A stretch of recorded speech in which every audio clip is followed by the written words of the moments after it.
All right, so the FBI has their backs against the wall right now after two stories broke yesterday. And the connection now between the two is very alarming. I want to start with Megyn Kelly at her exchange with Miranda Devine, who was the reporter that broke that Thomas Crooks, the almost assassin of President Trump, went by they, them pronouns and had a fetish for furries, as we've been told about Tyler Robinson, the alleged assassin of Charlie Kirk. Megyn Kelly actually accuses Devine of working with the FBI and publishing this as a distraction from what Tucker Carlson had just published about Thomas Crooks. Devine's response: this is the scary part, and it reveals a common thread with the information that Candace Owens published yesterday and the Egyptian planes and Charlie Kirk, and the warning that Candace received from Charlie Kirk's one of closest friends, Andrew Colvett, in the immediate aftermath of the assassination. Let's get into it. But before we do, make sure you are subscribed to join me in this God First movement. We are in the pursuit of truth here so that we can remain aligned and on the path toward our God-given potential in this life. YouTube doesn't share everything with you if you aren't subscribed. Make sure you are. I'm Zach Costello. Megyn Kelly accused Miranda Devine of working with the FBI, who was in panic trying to cover for themselves after Tucker Carlson published that the almost assassin of Donald Trump had multiple online accounts despite the American public being told by the FBI that he had no online presence. Devine is the reporter who published that Crooks went by they, them pronouns and had a furry fetish. Here is Megyn Kelly, and it's Devine's response to this that is very alarming. Watch. This is very odd that just now Tucker comes out with this information. Miranda Devine, I don't know. I have no idea, Glenn. My suspicion is that Tucker dropped this bomb on Thursday. The FBI was defending itself, over the weekend since Thursday. And then Miranda Devine gets a big scoop on Monday.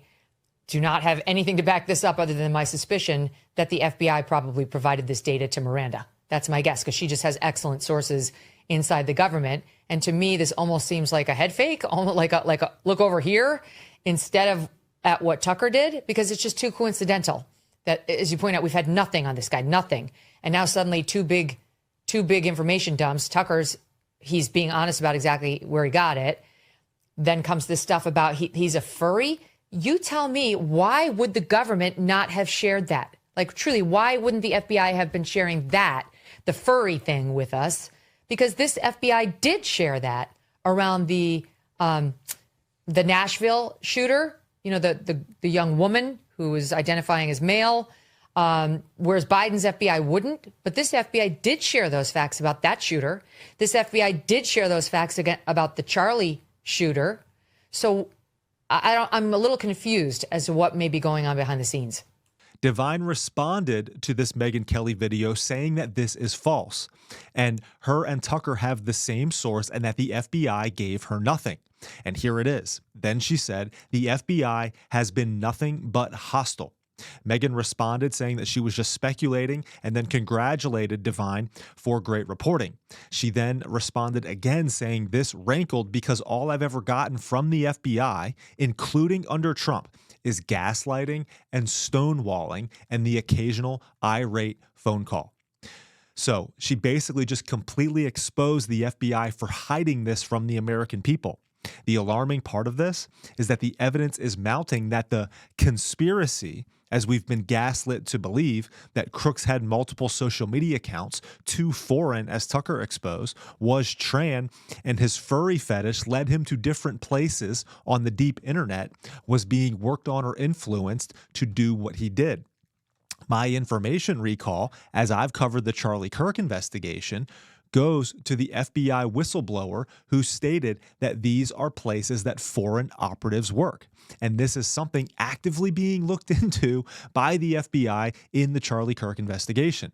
This is why, and I truly do not understand why people are doing this. It makes no sense to call those who are concerned about foreign involvement in the Charlie Kirk case being called crazy, lunatic conspiracy theorists or anti-Semites if you think that Israel could have been involved. This leads us to what Candace Owens just exposed.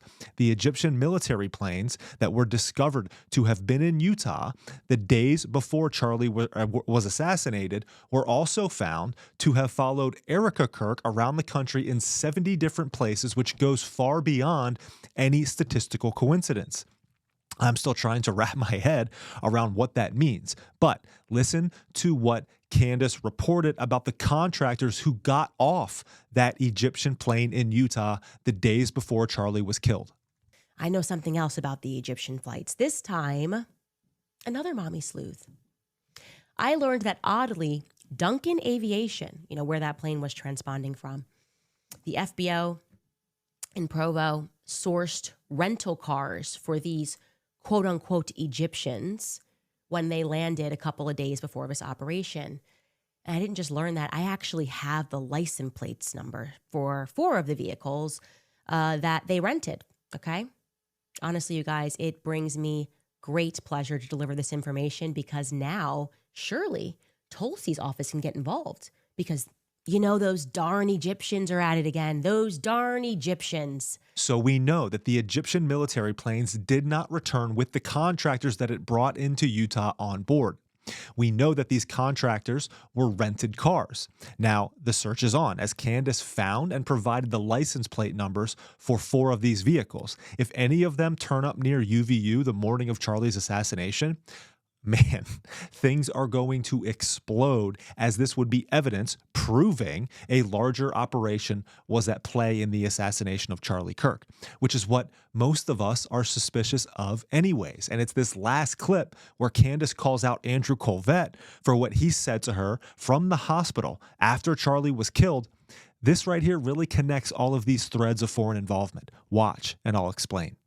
Another point that I'd like to follow up with, Andrew Colvett, let's stick with you, is that in the hospital on that day, you told me, you were in the hospital, that you were told that there was a credible threat against me and Tucker Carlson. Specifically, you told me that me and Tucker Carlson were on a list and that you were just telling me as a friend that me and Tucker should lay low.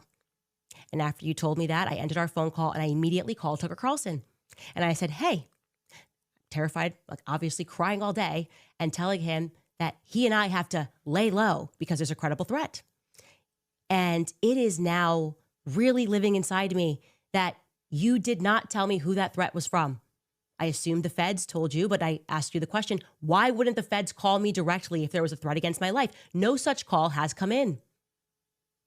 How is that possible? How could someone have told you that there was a credible threat and that me and Tucker Carlson should lay low, and yet me and Tucker have since not been notified by any federal agency about those credible threats? Who do those threats come from? Because I got to tell you, there are a lot of people making videos about me and Tucker Carlson, and none of them are Egyptians, okay? In fact, it's the Israelis. It is Israel that seems deeply upset with me and Tucker Carlson. They are not letting it go. They are making threats on every stage, okay? People that are tied to Israel are making threats against me and Tucker Carlson, demanding that we be canceled. So who specifically told you in the hospital room that there was a credible threat against my life? I'm going to need that information, okay? I want to know that now. The last piece of this is that Andrew Colvett is the one who confirmed that he shared the text message thread with authorities where Charlie said that he had no choice but to turn on the pro-Israel cause because of the stereotypical behavior of Jewish donors. And he said that he did this because he thought that it was relevant evidence. Then he also, as Candace just made clear here, gets on the phone with Candace Owens to warn her and Tucker Carlson that they are in danger. Andrew Colvett is the executive producer of The Charlie Kirk Show and was one of Charlie's closest friends. In an interview, I remember seeing this. Erica was on The Charlie Kirk Show, and her and Charlie were answering questions from their audience, and they were talking about something personal. And they make the comment, it was just offhand, but they said that this was something that only Andrew knew about that outside of them. Charlie Kirk and Turning Point USA were so effective and influential, they had just flipped a U.S. presidential election. Israel relies on American support for its existence, and Bibi Netanyahu has explicitly stated that social media and winning the propaganda war is a weapon of modern warfare. You are not crazy or an anti-Semite for being suspicious over Israel conducting an operation against Charlie Kirk. In fact, the crazy, brainwashed lunatics are the one who think that this is totally outside the realm of possibility. I'm Zach Costello.